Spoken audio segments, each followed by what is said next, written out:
Rain poured down on the quiet streets as Mia wiped down the last table at the tiny roadside diner where she worked double shifts just to stay afloat.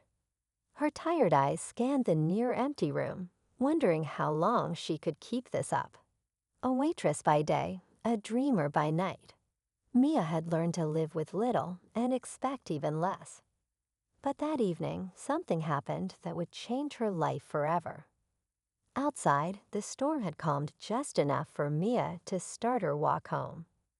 Umbrella in hand, she trudged along the sidewalk, thinking only about the bills piling up and how she'd afford rent that month. Just as she turned the corner near the busy intersection, a flash of red caught her eye. A small boy, maybe 6 or 7, stood frozen in the middle of the street, soaked to the bone, clutching a stuffed animal, and staring at the headlights of a truck barreling toward him. Without thinking, Mia dropped everything and ran. The tires screeched, the horn blared, and time seemed to slow. She reached the boy just in time, pulling him to the side as the truck roared past, missing them by inches. Her heart pounded. The child was trembling, mute, and clearly alone. He didn't speak, didn't cry. He just stared at her with wide, haunted eyes. Mia had no idea who he was, where he came from, or why he was out there by himself. But one thing was certain, she couldn't leave him alone. With no phone and no ID on him, she decided to take him somewhere warm, just for the night, while she figured out what to do. She had no clue that this small act of kindness would pull her into a world she never imagined. What Mia didn't know, what no one around her could have guessed, was that this little boy wasn't just lost. He was the missing son of one of the richest men in the country, and people were desperately searching for him. But someone didn't want him found. As Mia tucked him in that night with a borrowed blanket and half a grilled cheese sandwich, she had no idea the kind of danger she was about to invite into her life. And even more surprising, how this one moment would open the door to everything she ever thought was out of reach. Mia sat quietly across from the boy, watching him nibble at the sandwich she had made. His hands were small, but his grip on the stuffed bear never loosened. There was something heartbreaking in his silence, like he had seen more than a child ever should. She tried asking his name again, gently, but he just looked away and hugged the bear tighter. Whatever he'd been through, it had left a deep mark. And though she didn't know him, Mia couldn't shake the feeling that he'd been through something dangerous. Her apartment was small, just one bedroom, a creaky sofa, and a leaky faucet in the kitchen.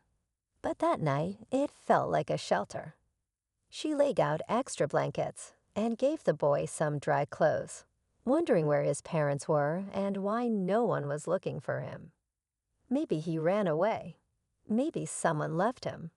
But then she remembered how clean his clothes had been when she found him, even soaked in the rain. The coat he wore wasn't something you'd see at a thrift store.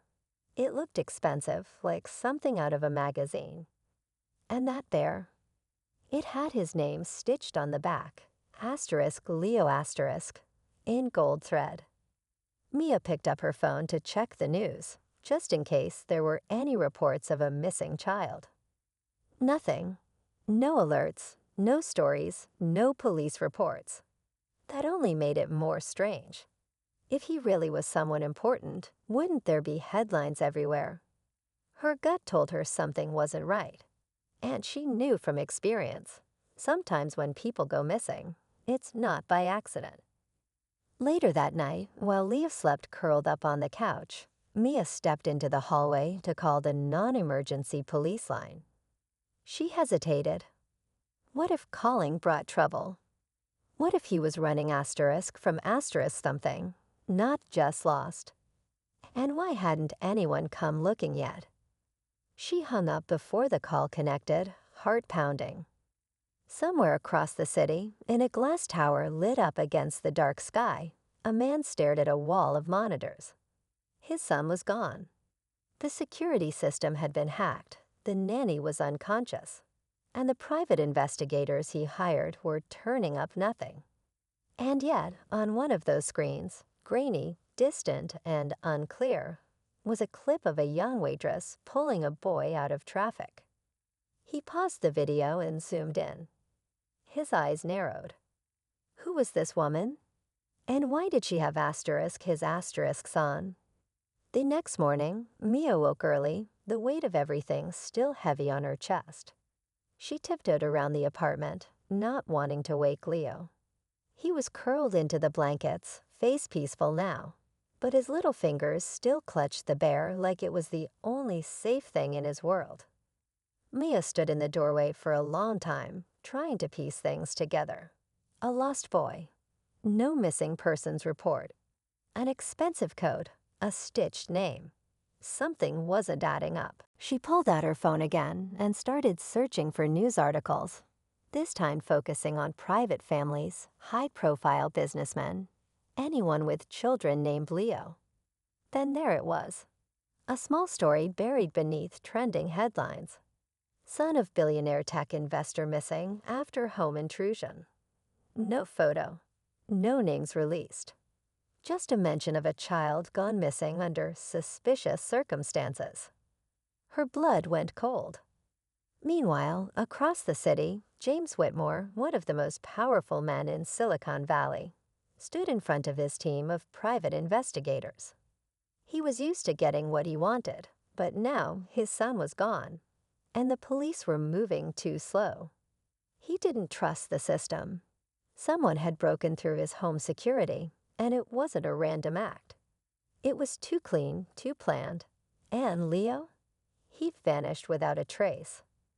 The video from the traffic camera was the only lead. A woman in a diner uniform. No clear view of her face. Still, it was something. James had already dispatched someone to find her. Back in Mia's neighborhood, word had started spreading about the incident at the diner. A man in a dark SUV had come around asking questions. Said he was looking for a waitress who matched Mia's description. Said it was about a family emergency. Mia's coworker called to warn her, voice shaking. Something's off about him. He's not police. Be careful. Mia's hands trembled as she locked her apartment door. She didn't know who to trust. If Leo really was the son of a billionaire, why hadn't the story been everywhere? Why were strangers asking about her before she even went to the police? And most of all, who was trying so hard to keep this boy hidden? As night fell again, Mia stared out the window, heart racing. A car slowed down in front of her building. No lights, no movement, just waiting. Mia pulled the curtain back just an inch and peered outside. The car was still there. Engine off, windows tinted, no plates visible from her angle. Her stomach twisted. She backed away and locked the window. The soft creak of the floor woke Leo. He sat up slowly, rubbing his eyes, the stuffed bear still in his lap. "Is someone looking for me?" he asked, voice barely above a whisper. It was the first time he had spoken since the night she found him. Mia knelt down beside him, heart aching. "I think so, sweetheart. Do you know who?" Leo hesitated, then nodded. "Bad men. My dad said to hide if something happened. But they came anyway." His voice cracked. "And I ran." Mia didn't ask more. He looked like he was about to break. She just held his hand, feeling the weight of everything settle harder on her shoulders. Whoever was watching her building now, they weren't there to help. And if Leo was right, this wasn't just about a rich man's missing son. This was something darker. Across the city, James Whitmore paced his office. A voice in his ear, his head of security, gave the update. He found she has the boy and tailed her. Her hasn't contacted the police. James hesitated. His instinct screamed, "Go it immediately." This waitress, she was, something no one had managed. She kept Leo alive, safe. He wanted to kiss her, But in his world, trust was dangerous, and time was running out. If those who took his son the first time found her before he did. Back in the apartment, Mia packed a small bag with snacks, water, and Leo's bear. She didn't know where she was going yet, only that they couldn't stay here. Her phone buzzed. A new message. Asterisk, we know you have him. If you want to stay safe, keep your mouth shut. Asterisk, no name. No number, just that one sentence. She dropped the phone like it burned. Then came the knock. Slow, deliberate. Mia grabbed Leo and backed into the hallway, heart pounding so loud she couldn't think. The knock came again, followed by a voice through the door.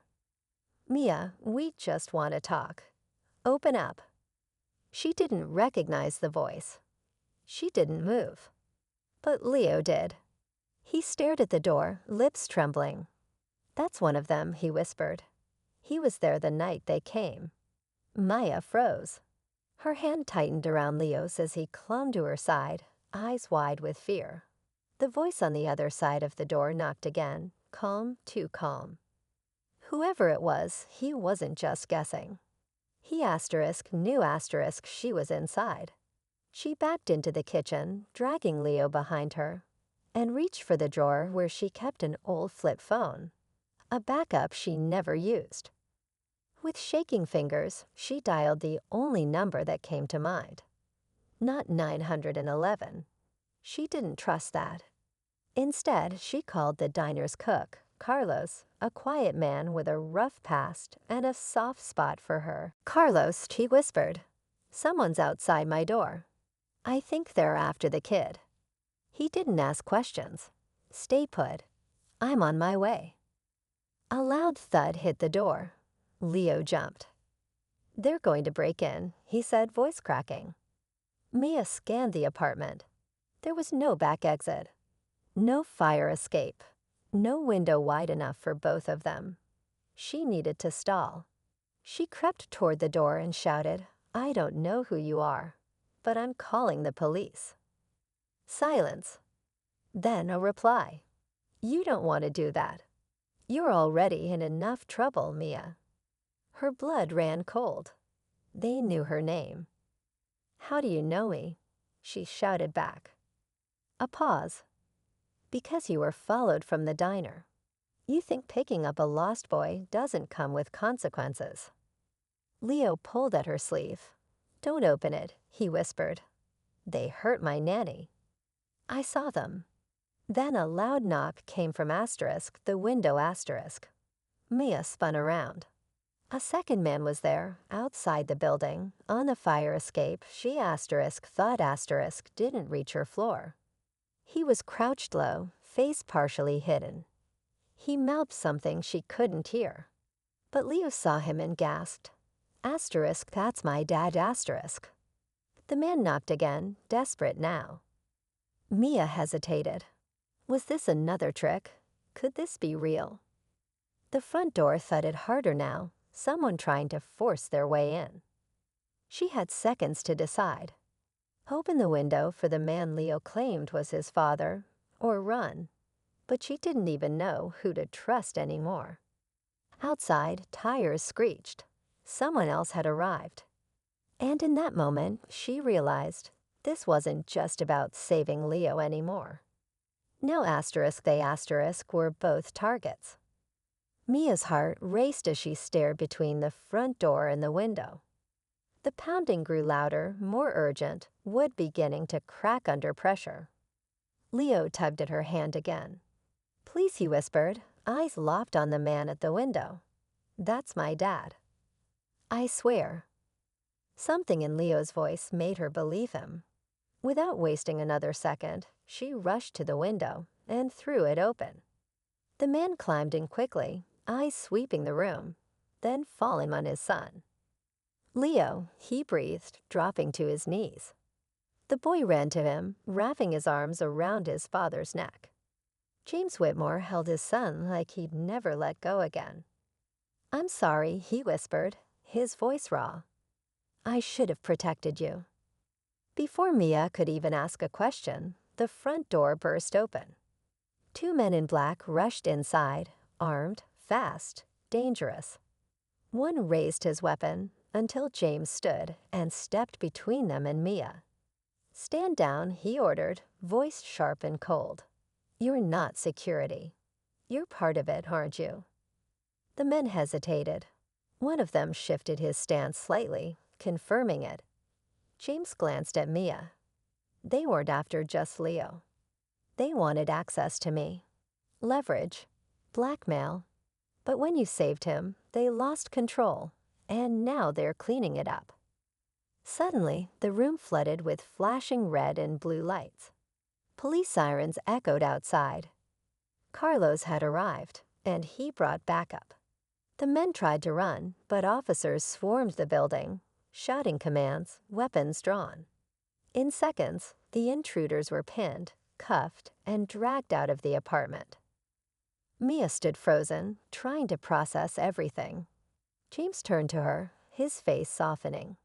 "You saved my son. I don't even know your full story yet, but you risked your life for him." For a stranger. She looked at Leo, still clutching his father. He wasn't a stranger. Not after I saw how scared he was. I couldn't leave him. James gave a small smile. "Then maybe it's time we stop being strangers." As the night calmed and the danger faded, Mia thought everything was over. But the next morning, as she stepped out of her building, she found a sleek black car waiting. A woman stepped out, holding an envelope. "You need to read this," she said. "It's about why Leo was targeted. And it's not over yet." Maya stared at the woman, unsure whether to run or stay. The envelope in her hand was thick, sealed, and clearly important. She hesitated, then slowly reached for it. The woman simply nodded and got back into the car, which pulled away without another word. Back inside her apartment, with Leo and James safe in another room, Mia opened the envelope. Inside was a letter and a series of documents that made her blood run cold. It wasn't just about Leo. The attack hadn't been some random attempt to extort money from a billionaire.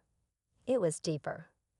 Someone close to James had sold out his company's secrets, technology worth billions. But when they realized James's young son had unknowingly seen something during a late-night office visit, they saw him as a threat. Leo had been targeted not just to get to James, but to silence him. James confirmed it all when she showed him the files. "My head of security," he said quietly. "He'd been with me for years. I never saw it coming."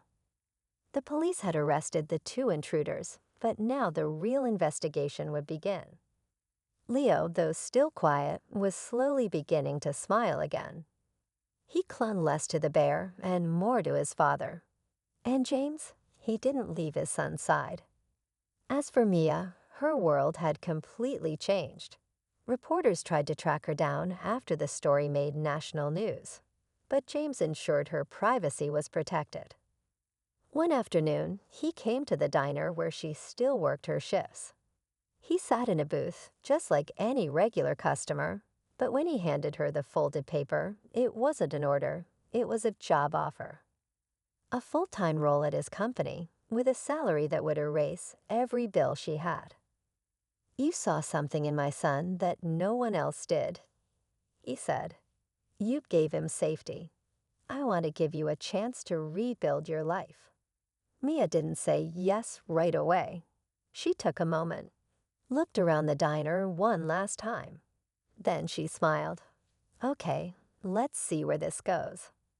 And as she stepped into that black car a few days later, leaving behind the weight of her past, she carried only one thing with her: Leo's drawing, given to her the night before. A crayon sketch of the three of them, smiling. Sometimes heroes wear aprons, and sometimes saving one lost child can lead you exactly where you are always meant to be.